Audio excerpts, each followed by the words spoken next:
All right, man. See, they missed it today. Shoot, they missed it today. Now I got it going. Now I got it rolling. But whatever. We're gonna jump right into the podcast. You guys already see who we got on the screen today. Mike Curtis. Hey, it's the Pistons' last home game. Had to have him on his first year on the beat, and it's been an awesome experience. But let's get this drum roll started. What up, though, people? It's your boy Brandon Dent, aka Detroit Kool-Aid, and you're rocking out with the Woodward Pistons podcast on the Woodward Sports Network. And we're gonna get this drum roll started with the legend on the screen. He's looking spiffy, he's looking snazzy. He's kind of putting us all to shame right now. I'm sitting here like I think I wore the wrong type of jacket today. Here we go. Jeff is gonna have a field day. I gotta go talk to them today, actually, like around I think 9:30. So we got about a good 30, 35 minutes to wrap. But let's get the drum roll going. You gonna help me out, Mike? I got you. Let's go.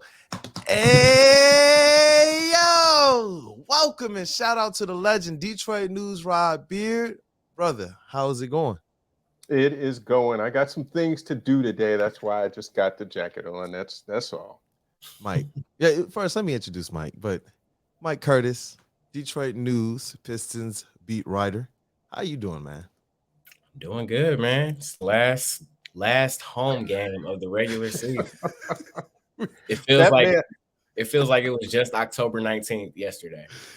That man has his bags packed for Indy and Chicago, and he is going to he's going to sprint into the offseason. I got Jeff right here. I also got my shorts for Florida and everything. No. Exactly. No.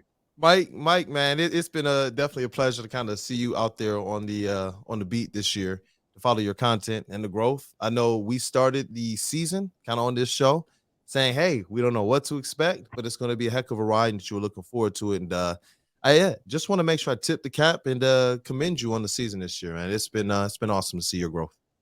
Appreciate that, man. Likewise. Definitely. But man, you see Rod up here, man, looking all snazzy. What's going on here? He has his game day fit on. I can't do a hoodie every week. I mean, God. I almost considered a hoodie, but I was like, nah, Rod's gonna bring it. Rod is gonna be the utmost professional that he is. So here we go. And here I go with a backwards hat on. Goodness. Here we go. No, that's you. You gotta be you. Oh man, but look, I want to get into this. We're gonna get into the Troy Weaver letter as well. We're gonna push that down a little bit later. I want to kind of hit some quick topics, but he sent out that letter to the fans. Echo some sentiments. I got a beef with Troy. We're gonna have to deal with that. We are, but we're gonna get there, man. So definitely stick around. But the Pistons, they secured the worst record in the league, and their odds, they're not gonna drop any worse than what, fifth? They can't fall. It's not gonna be like Troy Weaver's first year when they went from 5th to 7th, and that face went from like bewilderment, like, wow, this is Detroit too, but I'm Troy Weaver. Instantly. And it was something that, a lot of fans rallied around. But, I just thought that was something interesting to point out. Also, tonight is a big game of sorts. You don't really get a lot of big games in a year where you're winning less than 20. But if they lose tonight, they would have secured the worst home record in franchise history. And who's keeping track of? Go ahead. Go ahead. When I heard it, I was like, you know what? Yeah, we're going to hype up the last home game just a little bit. I know they got the fan appreciation and whatnot, but it's going to be interesting to see how these guys go. And I thought it was interesting because, Mike, I know you was in the press conference room too. Jayden Ivey, man. He wanted to win. He wanted to win. Jay, I'll let you, Mike, I'll let you talk about what you took away from Jayden Ivey's, like, his whole disposition coming into the press conference room after that game last night. Yeah, I'll go even before the press conference. During the game, you could see little moments when Detroit was making this comeback. They were down, 16, 17 points. And you could just see the emotion that those guys are playing with. Duren snagged a rebound. And not a lot of guys get emotional after a rebound. Usually they get emotional after slamming a dunk or blocking a shot. He got emotional after slamming a rebound and just yelled out a roar. Just because he was playing with that passion. I think this is a game they really thought they could win. Detroit beat this team by 20 points back in December. So obviously they were playing with that confidence. So I would go even further than a press conference. But like you said, when Jayden Ivey stepped to the podium. As soon as he was asked the first question, he took like a brief 5-6 second pause before he even said a word. And he said it. He said he wants to win. He takes winning seriously. And I think we all know he wears his emotions on his sleeve. So I think it's refreshing to see a guy who really wants to win no matter what. He was pressed, bro. He was pressed, man. So I think about it.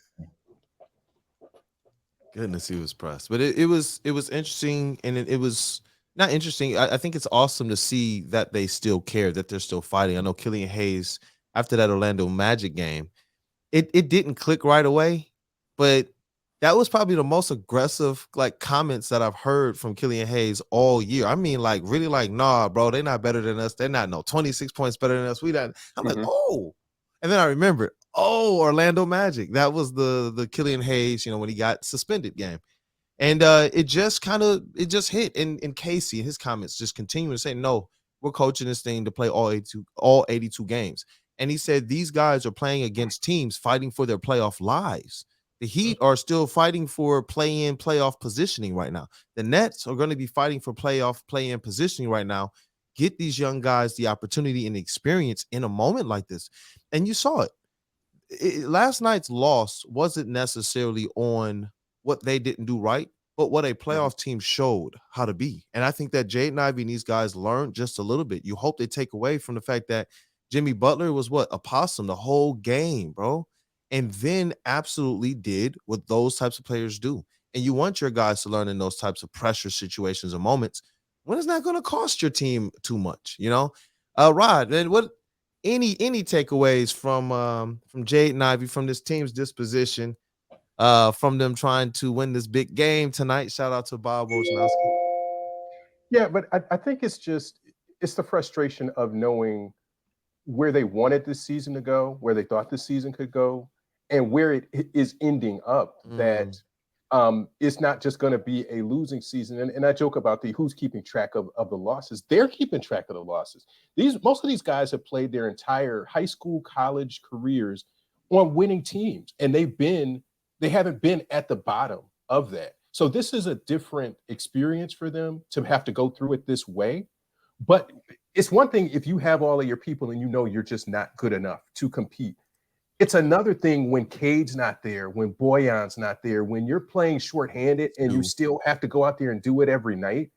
Then it's sort of, okay, I can see what this could look like in next year. And that passion, like you said, is what you want to see from these guys to say, okay, now I'm going out when we're at full strength and everybody's back. Now I'm going out like it's for real. And you want to see that. You want to see that at this early stage of their careers, that they know how to turn that switch on when it's time, and that they made the developments that they've made. So those are all positive things that you can take away from it. And again, I'll tell people, if you're trying to take away any kind of remind them any kind of sweeping, this is a referendum on Jayden Ivey's rookie year, what he's doing at this point. Come on, stop. Don't. Well, you didn't hear that all this time that James Wiseman had been starting, it was damaging to Duren's long-term career. He was not going to start because of this, like long-term. It was,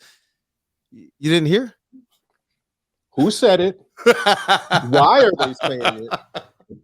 I mean, it's the principles. It's just, this means nothing. All of anything negative that you're trying to fashion your mouth to say about the end of this season or this season period, it means nothing. Nothing. So it's Troy is really, it means something to him because, wait. Because it's almost Troy Weaver season. Shout out to the Grim Reaper out there. It's the time where he comes and all GMs, they shouldn't pick up the phone, but they keep doing it. They keep doing it. And man, I know we were talking about pushing this Troy Weaver article off, but I think we just get into part of this now because he spoke to a lot of these things, to a lot of what's ailed the team. And I appreciate the fact that he takes the time to say, you know what, let me address this, even if it sounds redundant. But his letter to the fans addressed the disappointment It addressed the fact that on a practical level, they did not reach the goal of like the wins that they wanted. But the spirit of learning to go out there and compete every night, going out there and learning to play every night, he said that he did believe that they had embodied that. And as the season is winding down and he's able to get looks at some of these players like Wiseman and Hampton, as well as some of the players we have to make decisions on, like we stated with Stu and other guys like Killian, I actually get a little bit more excited. Like he's the only person realistically at this point in time who can take something into the next phase of this season. And that's what's happening in the draft. That's what's happening in free agency. And in that letter, and we're going to read a little bit of it. It's on NBA.com. He spoke to acquisitions. I thought that was interesting that he put that nugget in there. Like part of me was wondering, who does he have his eye on as it relates to a potential acquisition to get in here? But every tone and tenor, all the tone and tenor of this letter from Troy kind of felt like he was respectfully telling us, you guys have not been listening. I'm here to just let you know we're about to get busy. That's just at least the way that it read to me. I don't know if you guys had a chance to read it, Mike or Rod, but it was something very, very telling. But I'm going to get into it, try and bring up a couple comments. If you had a chance to read any of it, Rod or Mike, definitely feel free to give me your quick thoughts on Troy Weaver's address to the fans. Yeah. Go ahead, Mike. Go ahead, Mike. Yeah, I thought it was pretty interesting. I wasn't surprised that he put out a letter and pretty much kind of reassured the fans that everything's going to be okay. I know it's a disappointing season, but hey, this is why we didn't know that Cade was going to get hurt 12 games into the season, but that injury has allowed other guys to step up and get an opportunity that they wouldn't have otherwise. I think he was talking about Jayden Ivey. I think he was talking about Jalen Duren. I think he was talking about Killian Hayes. Killian Hayes has started more games this season than he probably has in his entire NBA career. So he's gotten a chance to kind of get that firsthand experience as the number in the starting unit. So then next season he can probably take what he's learned and apply that to the second unit. If you pay attention to everything Troy, Bojan, and Dwayne has said since Bojan was acquired, you'll know that Bojan re-signed with the franchise just because he was reassured by Troy that they were going to be hunting for free agents this summer. They were going to be trying to add more pieces to the roster that would legitimately make them more competitive. So I'm not surprised that he said we'll continue to talk with teams and evaluate trade opportunities as they present themselves. Not to steal your shine. No, I'm glad you brought it up. That's why I was like, hey, let's talk about it. I'd rather if there's some components of it that stuck out to you as well, let's just bring it up because I want what the other minds are seeing and picking up and thinking. I know we were talking last night. Yeah. I'm not even gonna bring it up. I love Jayden Ivey, man. We were talking last night about some stuff, and it was like, you know what? I didn't know that other people felt that too. Like it's interesting to kind of get the different perspectives and to see, where people, fall along the lines of some of these things that we're seeing. It's a big year. Some people thought that they had a legitimate opportunity to compete for the play-in. They thought that they had a legitimate opportunity to compete for the play-in. So when a season goes this way, but we have such a mixed bag where Cade shows, he's that guy, but gets injured within 12 games. Where Jayden, where the team sometimes looks a little lost on offense and defense, but Jayden Ivey and Jalen Duren are looking like, they took the necessary steps you would need in this season. It's so up and down. It's so much to wrap your head around. And I think that's where we get some of the fans that wind up on the polar ends and kind of sparking in the middle of social media. I did not listen to Rod, man. I did not. I read the comments and it blew up. James Wiseman, Jalen Duren, that whole Duren should be starting. I'm like, listen, the Pistons are trying to see what they got in Wiseman. They have to. They said when they traded for him, he had got no opportunities. This is about giving him some opportunities.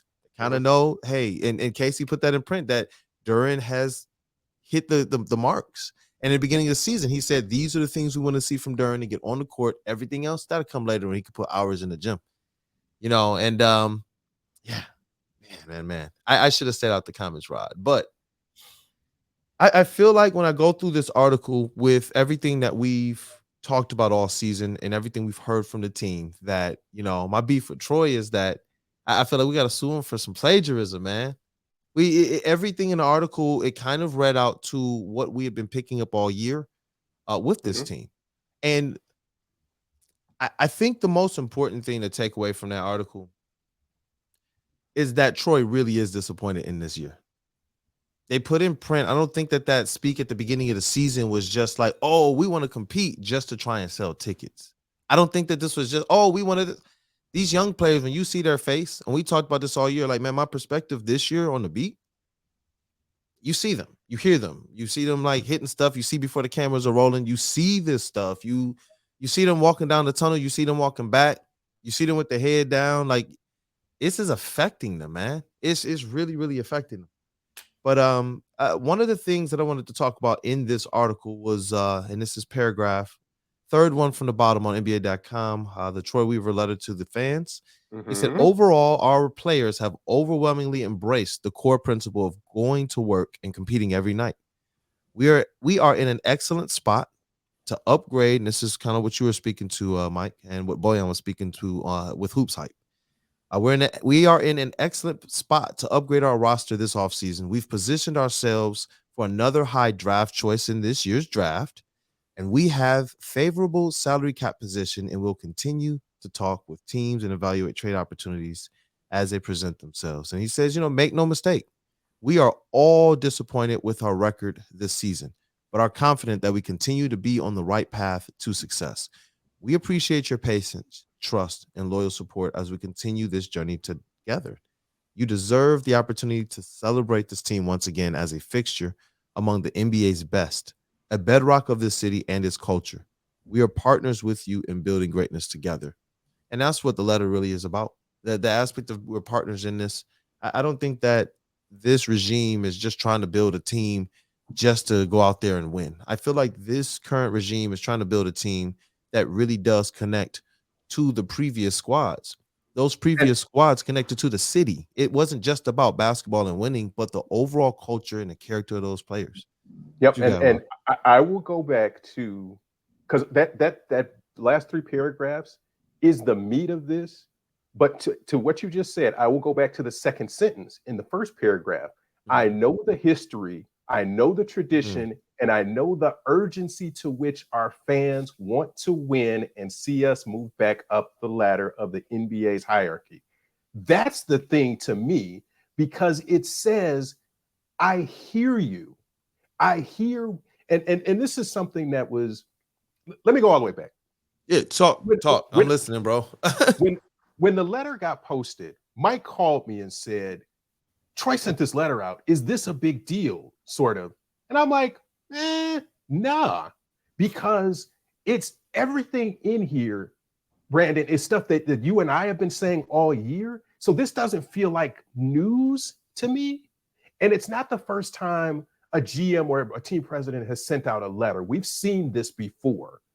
But this is a recognition of what y'all saying. I hear y'all. I hear what y'all saying. And it's not that there's a problem. Let me just tell you sort of why, and let me reinforce. I like that nuance. It's not that there's a problem. high draft choice in this year's draft, and we've positioned ourselves. That is so expertly worded. We positioned ourselves for another high draft choice in this year's draft. The tank, guys. This is professionally worded. Yeah. So this is sort of, it has the tone also of, yeah, we this ain't a good year, but hold up. Wait until October and we'll reassess where we are. This is a sort of, I hear y'all right now, but when we get Vic and when we go mad in free agency, remember this. I just put a pin in this point right here because I know y'all mad. I hear y'all. But when we get Vic and when we get somebody in free agency, tell them, bro, and we come back next year, let them know. That's the tone that I get from this. You deserve the opportunity to celebrate this team once again as a fixture. So it's not even we trying to make the playoffs next year. We're trying to be ugly and dangerous next year is the tone that I get from this. But it's so Troy. It's veiled. It's sort of, I see you. I hear y'all. Y'all out there chirping right now. But wait until this stuff really gets together. And we gonna come back to this. And I didn't have to write this. That's the other piece. Troy doesn't pay attention to social media. Those dudes don't look at and say, hey, Troy, here's what they saying on Twitter. You gotta respond. You gotta come back hard so that they. Troy don't care. And you telling me he not looking at my Twitter feed, bro? I work hard on that. I'm not. It's not Troy. There are people. I'll say the dirty little secret. There are people who do pay attention to Twitter in the organization. It's not Troy. It's not Troy. There are people who whisper other things to other people who end up telling Troy about something that was on Twitter. But Troy could not care less. GMs and presidents, anybody who's on Twitter who's trying to reach a GM or a president, it's not working. We said it before. We come on these shows, we do our jobs. The content creators, I think it's an awesome community here. We've talked about it, Pistons Twitter and everybody else in the community. It's awesome, but I don't care if I'm right or wrong. I don't want Troy listening to me or any of us. I want, if this man says I have a plan, to go out there and execute that plan. That's what I want, and to have confidence in it and to go out there and do it, because it's not just I hear y'all. The letter wasn't just, oh, I hear y'all, or oh, we want to be good. It was, this is the ways. Have you guys forgotten? We have positioned ourselves to be right where we are at. Mm-hmm. That's the awesome part. It's not just people wonder, oh, they're losing. Oh, the car's off the rails. It's like, no, he came and just stated we are right where we want to be without, because if it's a restoration, we're not going to go out here and brand that this is going to be a long suck off. Like, we're not doing that. We're not coming out here just to be horrible and brand that we're horrible. We want these guys to go out every single night and play towards being great. Even if there's not a win, even if we're in the middle of a rebuild, I need to know whose heart is pumping blood and whose heart is just out here pumping almond milk. I can't go down Jefferson, Davidson. I can't go to some of these places with some of you guys. I can't, or maybe I can, but it's going to be proven this year. I set it up like that on purpose. When you get this many young players, everyone keeps saying, well, if you got all the young players augmented with veterans. Where do you get veterans? Where do you get veterans? Free agency ain't free. You need some cash to operate in free agency. And he just said we positioned ourselves to get Vic and some other players and some trades. You are right. It is everything that we've been saying all year. It is every single thing. Boom, boom, boom. Just laid it out. That's what I said, man. We gotta. If he doesn't look at Twitter, I gotta find some other way that we can let him know. Like, I'm gonna put it on Twitter. Hey, Troy, you owe us like $5. And what's the hot ready now? $5.25. I think they raised it a quarter. Inflation, $7. What you say, Mike? That's inflation, $7. Yeah, that's the luxury tax. Hey, y'all gotta. You know what? They're in the arena. He can arrange for us to get brought a hot and ready. Yeah. Oh, the LCA hot and ready's in the media room though. Those are a little bit different with the little thick crust and everything, man. I love those down there. And the wings. They need to serve that at Little Caesars. Never mind. I want to say this. All of this is contingent on Detroit getting the number 1 pick, and we know they have a 14% chance. Can't drop no lower than 5. I wanted to do like a three, I guess, attempt try on the Tankathon right now to see what it is. Do it. Let's go. All right. The first one, they dropped to 3. Okay. San Antonio gets 1. Portland gets 2. Okay. Predictable. All right. Number 2, they dropped to 5. Oh, I'm not liking this. Washington gets number 1. Orlando gets 2. Indiana gets 3. Portland gets 4. Oh. And then the last one, number 1. Hey. Orlando got number 2. Utah got number 3. San Antonio and Houston dropped 4 to 5. So who knows what will happen in the end, but there's a 14% chance that the Pistons get number 1.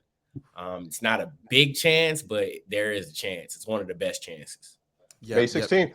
May 16th. Circle it on your calendars. May May 16th. 16th. Circle it. Right. And we got some things planned as well. We're gonna have to get Rod out in a suit as well. We're thinking of Imagine Theater or either Studio A. We're still kind of mulling it, but we're gonna have some fun. The fans, the people that rock with us, they want to come out and meet us, man. They want to get down. They want to talk Pistons. They want to pick our brains, and so we're planning some stuff. So May 16th, everybody circle that date on your calendars, and we're gonna have some fun. Hopefully, we can get Mike Curtis out there as well. Mike's gonna be in Chicago. Mike's gonna be at the. Ooh. I'm trying to get him at the lottery. Do that, bro. At least give me a live streaming. Give me 2 minutes, man. 2 minutes. We'll be like, yo, Mike, how's it looking out there? Great, thank you. This is awesome. Enjoy your time. That's awesome, man. May 16th. It's cool because when you look at Jayden Ivey and Jalen Duren, and I told Mike this as well. I was like, bro, have you seen Jayden Ivey's like last 10 to 12 games stats? Like it looks awesome. And the first thing he asked me, he was like, was it Cade-esque, like the kind of rise that he had post All-Star break? I said, yeah. And it's in ways that I didn't know. Like Cade Cunningham, when his rise went, it was like his shot started falling. It was like the pick and roll was there. Space. It was like, okay, there's basketball reasons as to why. You know, I can see there was roster construction that happened. Marvin Bagley. With Jayden Ivey, the roster just kind of continued to fall apart, man. Yeah. And we see him in this kind of last 2 weeks or whatever, going out there and having games where he's putting up, what, 25, 29, 30 points, 7 assists, 8 assists, 3, 4, 5 rebounds, and just all over the court. And we talked about it last night, man, these pet moves that he's starting to develop. All those shots in the mid-range, those kind of the in and out to the right side, get to that kind of short right corner, and he's able to pull up and fade away. As soon as I said it, it's like you can tell the people that are really, really, really watching the game, because Mike instantly went like, yeah, he did it twice. I was like, yeah, he did. It is what it is. I mean, we're not. Jayden Ivey he's been in Jalen Duren. Like, I don't want to leave him out. Both of these guys have been interesting to watch this year because we came in with questions. I didn't really come in with questions of Cade. It was like, let's get the show going. Let's get some better players around him. But these guys, I believe, and I want to ask you guys too, have they far exceeded your expectations, or met them? I'm not even going to give any other options. I'll say they've exceeded my expectations. I think Jayden Ivey is a completely different player than he was the first game of the season. He looks more comfortable on the offensive end. He looks more comfortable as a facilitator. He looks more comfortable as a scorer, like you mentioned, with him developing that mid-range shot. He also looks more comfortable from three. Like he said it before, when guys go under the screen, he feels like he's being disrespected. And we see the work that he puts in and day out. He's like, I see it every day at practice, at shoot around. He's always one of the last guys to go. Sometimes they have to drag him off the court and say, J.I., the bus is leaving. But it's interesting, like, how much of that has translated. And he's also gotten better on the defensive end. Dwayne Casey has said it in the last couple of press conferences as well. And then when you look at Duren and what we saw him as early in the year, where he had to kind of work his way into the starting lineup. Once he got into the starting lineup, he took advantage of the opportunity. And then he had that career high against San Antonio, and then the ankle injuries happened from there. Had to shut him down a little bit, get him some rest, get him some rehab, and then he came back and accepted that role on the bench. And then last night, he just showed you what he's capable of doing kind of on a nightly basis. And we saw what he had, 20 and 14, and just dominated. So I think they have a really high ceiling. And I'm not sure if you guys saw, but Paul George compared Duren to a baby Dwight Howard. Yeah. Which is ideal. Those type of centers aren't successful in this game, or not as prominent in this game anymore. But it's interesting that he gets that label. And he's also taking that mid-range jumper a little bit more than we've seen him take earlier in the season. So I think it's only a matter of time before he develops a perimeter game too. It's gonna be awesome. That's where I'm gonna say, yeah, I'm gonna say Ivy has exceeded. I won't say far exceeded because 16-5 is real close to far exceeding. I don't think those numbers were in the cards, but Duren is far exceeded. I was wondering. I think right after the draft, I'm like, is he going to even play a lot? Because Pistons are good at center. They've got all of their people, but to look at him and to go back and say, what we had talked about before is there anybody who can average a double-double? And we were kind of like, maybe Duren, but it's gonna take some time. He's got to ramp his way up, and for him to play in 64, start 28, and to average 9 and almost 9, far exceeded. I just did not think he would play this much and be this effective this soon. And that's your answer at center. If he gets any kind of perimeter game like Stu did, anything like that, it's done. It's donezo. So I think, again, let's go back and let's look at the draft grade and say Troy got it right. It's just going to take a little bit longer than people think because of the injuries and everything else. But if you continue to build around it, there's a good young core there. And all you're missing is that wing, that defensive wing who can score a little bit and who can put back a dunk on his own three-pointer without the ball hitting the ground. You mean somebody who may be able to fit right in with the kind of, French culture history of Detroit? I've only seen that once before, by the way, and it was that guy. I mean, that looked like some stuff that they doctored up on 2K, man. It was on 2K. and just said, yeah, let's get a dude who's gonna dunk a putback dunk on a three-pointer. I used to do that to get my triple dubs on 2K. Just throw that boy up with my 7-9 creative player or 7-7 creative player and run in and catch it and dunk every time. It was just like, yo, he just did that. He just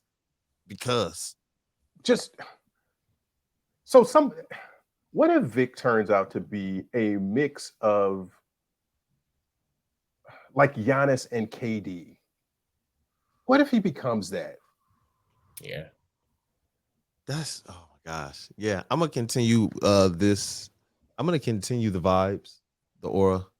Yeah, Vic is gonna be a Detroit Piston. We have to speak this into existence because that's crazily transformative, man.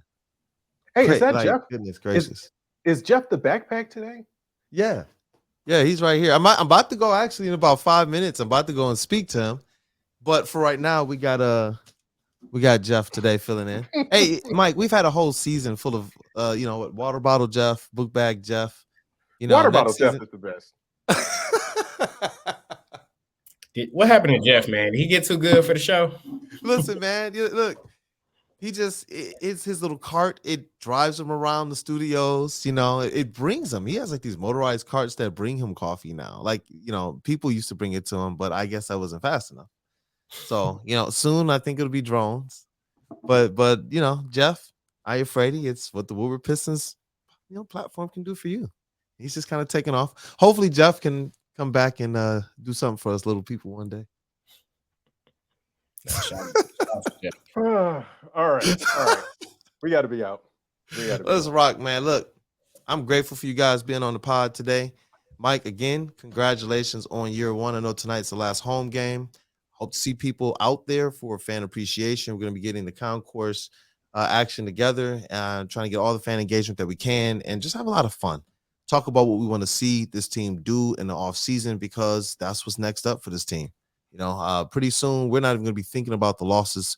Everybody's just going to be thinking about the draft. Everyone's going to be thinking about the acquisitions.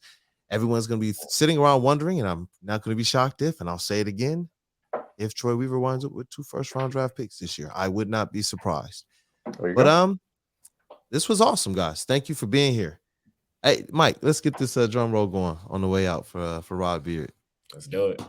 Hey, yo, shout out to the spiffy legend, Detroit News, Rod Beard with the jacket on and everything, man. Yo, thank you guys for rocking out.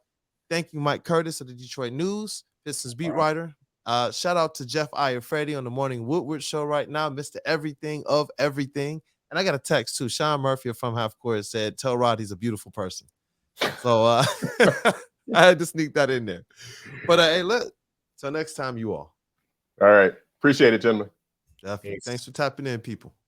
No problem.